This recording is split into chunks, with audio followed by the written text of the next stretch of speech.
it's time to review the duck, and the first thing to notice is how crispy the skin is.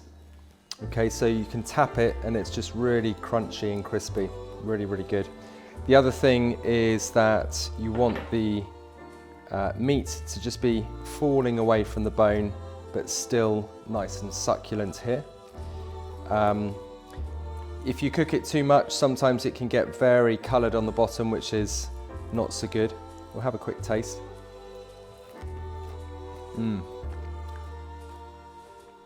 So it's very rich, really delicious, nicely seasoned with the cure, but still very succulent, very tasty, but it's very rich. If we taste the salad, lots of different textures in here.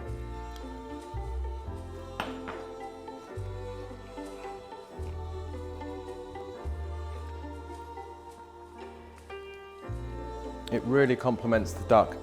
It's got lots of lime juice, it's got sesame, which is complementary to the duck, but it also counters some of the richness. It's a really good combination together. You can taste the cinnamon, the sweet potato, and the seeds are nice and crunchy. It's a very good dish, really nice.